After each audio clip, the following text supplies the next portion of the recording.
Good morning, children. Welcome to the virtual session of Chapter 2. It is the first session of Chapter 2 Microorganisms, Friends and Foe. So, now in this chapter, wherever I am going to tell you to make points in your notebook, you are going to write very neatly in your notebook. So, let us see what are microbes. Microbes or microorganisms are tiny organisms which are so small that we cannot see them with an unaided eye. Some microorganisms can be seen with the help of a magnifying glass, such as fungus that grows on bread, while some can only be seen when you use a microscope, such as bacteria and protozoa.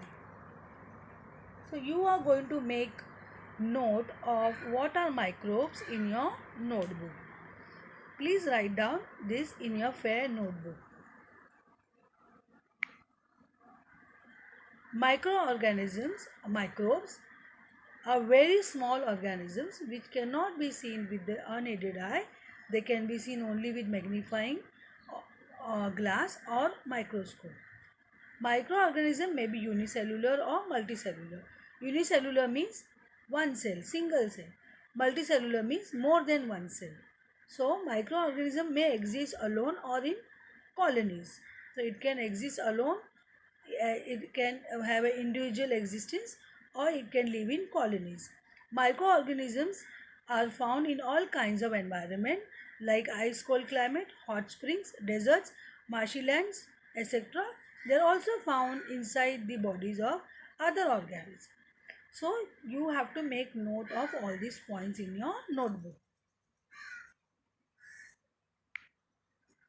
Types of microorganisms. There are four main types of microorganisms. They are bacteria, fungi, algae, and protozoan. Viruses are also considered as microorganisms. They are different from other microorganisms because they reproduce only in the body of host organisms like bacteria, plants, or animals. Example, algae, you have Chlamydomonas, and you have Spirogyra, etc. And fungi, you will have bread mold, Penicillium, Aspergillus, and protozoan, you will have amoeba, Paramecium, etc. So you have to write these points in your notebook, children, and you can see pictures of all these different types of microorganisms. They are microbial disease. Now, microbial disease are the disease caused due to microbes. So, here you will have causes and disease. Viruses, they cause common ailments, cold, cough, influenza or flu, or serious diseases like polio, chickenpox, measles, because they are life threatening. And bacteria cause typhoid and tuberculosis, that is TB, etc. Protozoans will cause dysentery and malaria. Next, you have going to make a table of this in your notebook uh, and enter these points. Next, we will see how are viruses different from other microbes. Viruses are microscopic organisms, but they are different from other microbes because they reproduce only inside the cells of the host organism, which can be a plant, animal, or bacteria. Please make a note of this in your notebook. So here we see different types of viruses. Here you have HIV, hepatitis B, Ebola virus, adenovirus, influenza, and bacteriophage. So now you can see there are different various type of viruses, and they have a different effect in animals and plants. Here you have a diagrammatic representation of a virus. So you will draw the diagram uh, which is there on the left hand side, which has a head that is called as capsule, a tail, it is a stand, and on the stand, on the base you have tail fibers and end plates. So this diagram you can draw in your notebook. Here on your right hand side you see human immunovirus, that is HIV, and this is the anatomy of HIV. So you are expected to draw diagram which is there on the left hand side. Next, now where do microorganisms live? Where they survive? Microbes can survive in all kinds of environments, from icy cold climates to hot spring, any kind of temperature and deserts to marshy lands, any humidity level. Some live independently while others live as parasites inside the bodies of other organisms, including animals and human beings. So there's a wide range of temperature it can survive, and it can it can make host to many other living organisms. So the survival rate is high over here for the microbes. And friendly microorganisms you can see over here, those bacteria decomposes organic waste into manure and increase the fertility of the soil. So these are useful microorganisms. Microorganisms help in fixing atmospheric nitrogen into nitrogen compound in the soil and increase the fertility of the soil. So they are very useful microorganisms. And microorganisms are used for making curd as well from milk, and for making cheese as well. You can get pickles, bread, cakes, pastries, alcohol, wine, vinegar, that is acetic acid. All these product comes with the help of these friendly microorganisms. So they are not always harmful. We have all useful microorganisms as well. How you make curd from milk? The bacterium called lactobacillus reproduces in milk and helps to convert milk into curd. And then you can see how you make a bread. The fungus called yeast reproduce in flour dough and produces carbon dioxide during respiration, which makes the dough soft and helps in making bread, cakes, biscuit, pastries, etc. Making alcohol also, here we have that useful microorganisms like fungus. You call yeast, this fungus called yeast reproduce in sugar solution and convert it into alcohol. This process is called fermentation. So from where you get alcohol? Due to the fermentation process, and it is done by fungus called yeast. So it is a fermented product. Here also microorganisms very useful. Now making medicines also, you hear some microorganisms are very useful. Like you have some bacteria and fungi are used to make medicines which kill or stop the growth of the disease causing microorganism. Such medicines are called antibiotics. Those are some examples here: streptomycin, tetracycline, erythromycin. So these are some antibiotics which actually made with the help of useful microorganisms. Vaccines. What are vaccines? Vaccines are dead or weakened microbes introduced into the body to produce antibodies. These antibodies protect the body from disease causing microbes. Disease like polio, cholera, typhoid, smallpox, hepatitis, etc. can be prevented by taking these vaccines. So again over here, microbes can be weakened, and they can be make we can make a use of those weakened microbes to develop vaccine to fight against those diseases. Harmful microorganisms. Some microorganisms cause disease in plants and animals. Such disease-causing microorganisms are called pathogens. So, some microorganisms grow in food substances and produce toxic substances and makes the food poisonous. Food poisoning causes illness and even death. Some microorganisms spoil materials like clothing, leather, wood, etc. So these are all harmful microorganisms, and they spoil food as well as other your other products. Now, disease causing microorganism human. So what are the disease causing microorganisms? Here you will have disease causing microorganism enter a body through air, water, food, contact or insects. These microorganisms are called pathogens. Disease which can spread from an infected person to a healthy person are called communicable diseases. What are communicable diseases then? Then diseases which which get one spread from one person to the other is called as communicable diseases.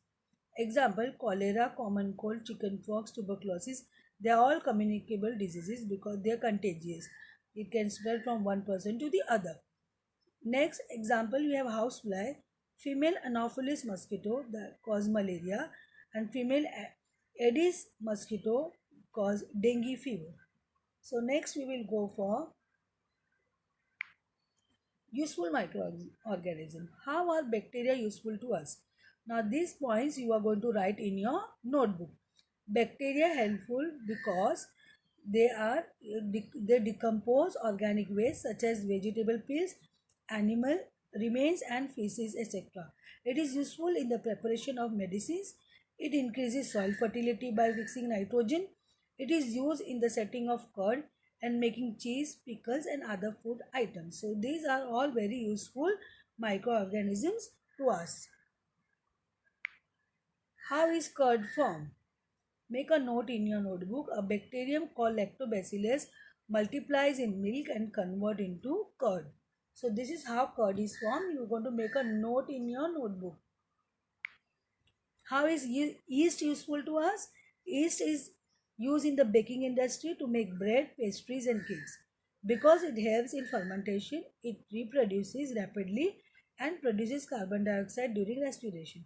Bubbles of the carbon dioxide gas it produces fill the spaces in the dough and increases volume. It, it is also used in the commercial production of alcohol. So, and wine as well, which is done by growing yeast on the natural sugars present in the fruit juices. And grains as well used for fermentation. The grains are rice, wheat, and barley. So, here yeast is used to make alcohol with the help of sugar, fruit, grains like rice, wheat, and barley. Make a note in your book, children. Now you have to make a note of what is fermentation. Fermentation is the process by which the yeast converts sugar into alcohol. It was discovered by Louis Pasteur in 1857. Make a note. Now we will see what are antibiotics. What are antibiotics? What are their uses? Antibiotics are medicine that can kill or stop the growth of disease causing microorganisms. For example, penicillin, one of the very important discovery is antibiotics where it is useful to cut down or to cure many illnesses caused by microbes. Antibiotics are used to cure a variety of diseases. We have streptomycin, erythromycin, tetracycline. They are all made from bacteria and fungi because they are weakened bacteria and fungi which can be useful to fight against diseases causing illnesses. So now how they cure microbial infection in animals? By mixing antibiotics with the feed of livestock and poultry. So cure microbial infection in animals. How it is done? By mixing antibiotic with the feed of livestock and poultry. And they are used to control several plant diseases. Make a note in your book, children. Who discovered penicillin and when? Alexander Fleming in 1929 discovered penicillin. What precautions should be followed while taking antibiotics and why? Antibiotics should be taken only on the advice of the doctor and on one must complete the course what the doctor prescribes. Antibiotics taken in wrong doses may make the body resistant to the drug and it may not be effective in the future. Moreover, antibiotics may also kill the beneficial bacteria in the body. So we have to be very careful when you consume antibiotics. It has to be strictly under doctor's supervision. And please note, antibiotics cannot cure cold and flu caused by the viruses. So antibiotics we do take during cold and flu because it will take care of the secondary infection, but it will not cure cold and flu because it is caused by viruses. Now vaccine is actually what? Antibodies. You can see a pathogen how vaccine which is an antibody will attach to the pathogen and make it inactive. So this is the diagram. You can see where an antibody is attaching to the pathogen and that's why the pathogen will not be able to stick to the cells of the blood and this is how the pathogen will be made inactive by the antibody. So this is the working of a vaccine, how it works. Next, you will see some definitions to remember here. Now children, finally you will see some definitions to remember. If you have missed out something, kindly make a note of this. Take down this definition in your notebook. Pathogens, disease causing microbes are called pathogens. Antibodies are the substances our body produces to fight disease causing microbes. Vaccines, what are vaccines? Vaccines are weakened or dead disease causing microbes that are injected in a body to trigger the production of antibodies. So here you trigger the production of antibodies. These antibodies remain in the body for a long time to protect it against any attack of the disease causing microbes. So vaccination, the process of protecting the body from the pathogen with the help of vaccine is called vaccination.